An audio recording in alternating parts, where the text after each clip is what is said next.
స్థానిక ఎన్నికలకు ముందు కులగణన ఆ ఆలోచనతో ప్రభుత్వం పనిచేస్తుంది. క్యాస్ట్ సెన్సస్ విషయంలో ఆందోళన అక్కర్లేదు. బీసీ కమిషన్ చైర్మన్ నిరంజన్ ఆసక్తికర వ్యాఖ్యలు అంటూ లోకల్ బాడీ ఎన్నికల ముందే బీసీ కులగణన చేయాలని ప్రభుత్వం ఆలోచిస్తుందని BC commission chairman Niranjan Reddy ఆసక్తి వ్యాఖ్యలు చేశారు. అట్లే శనివారం ఓ న్యూస్ ఛానల్ తో మాట్లాడిన ఆయన సమాజ శ్రేయస్సు తన ప్రధాన ఎజెండా అని, సమాజంలో శ్రేయస్సు ఉండాలంటే జనాభాలో మెజారిటీ ఉన్న బీసీలు తమ వాటా కావాలని కోరుతున్నారన్నారు. బీసీ సంఘాలు ఆందోళన చెందాల్సిన అవసరం లేదన్నారు. కులగణన విషయంలో సహకరించాలని నిరంజన్ కోరారు. గత బీసీ కమిషన్ కులగణన విషయంలో ఎంత మేరకు పనిచేసిందో వివరాలు తెప్పించుకొని వాళ్ళు చేస్తామని చెప్తా ఉన్నారు. ఇక్కడ చూడండి, వివరాలు తెప్పించుకొని పరిశీలించి తర్వాత చర్యలు చేపడతామని స్పష్టం చేశారు అంటూ ఇగో నాకు కొంతమంది మెసేజ్ చేశారు. ఏమని తెలుసా, ఈ కమిషన్ ఏంటిది? BC commission.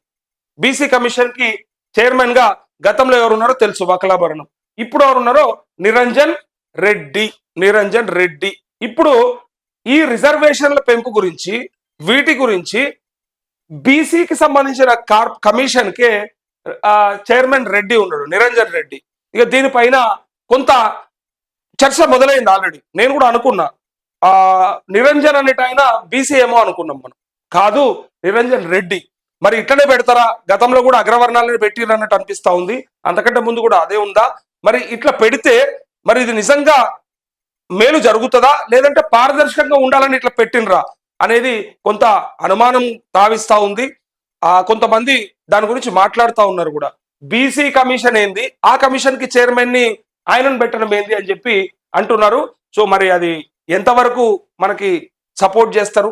మరి బీసీలకు నిజంగానే రిజర్వేషన్ల పెంపు విషయంలో అగ్రవర్ణాలు మరి మన వైపు ఆలోచిస్తాయా లేవా అనేది ఒకసారి ఆలోచించాలి. ఇంకొకటి, ఇక మనము ఓట్లేసి గెలిపించి వాళ్ళని అక్కడ కూర్చోబెట్టి ఇలా వాళ్ళ నుంచి మనం రిజర్వేషన్లు కావాలని వాళ్ళని చైర్మన్ గా పెట్టుకుంటారు. ఇప్పుడు మనం అనుకోవాల్సింది మళ్ళీ వాళ్ళని అనమాట. అది అర్థం చేసుకోవాలి. అదే నాకు అదెందుకే డౌట్ వచ్చింది.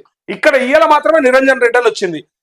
ఎప్పటి నుంచి తెలుసా, నేను ఈ అనౌన్స్మెంట్ రాకముందు నుంచి వెయిట్ చేస్తా ఉన్నా. ప్రతి చోట జస్ట్ నిరంజన్, చైర్మన్ నిరంజన్ అని పెట్టిరు. రెడ్డి అని ఎక్కడ పేరు రాలే. మొట్టమొదటిసారిగా ఇక్కడ పేరు వచ్చింది. నేను కూడా నిన్నటి దాకా బీసీ అనుకున్నా నిరంజన్ ని, కానీ కాదట నిరంజన్ రెడ్డి అని తెలిసింది. సో మరి ఇది మనకు ఎంతవరకు ఉపయోగపడుతుంది, మన బీసీల గురించి ఎంత ఆలోచిస్తారు, మరి కులగణనలో పారదర్శకత ఎంత అనేది కూడా భవిష్యత్తులో ప్రశ్నార్థకం. చూడాలి మరి ఏం చేస్తారు.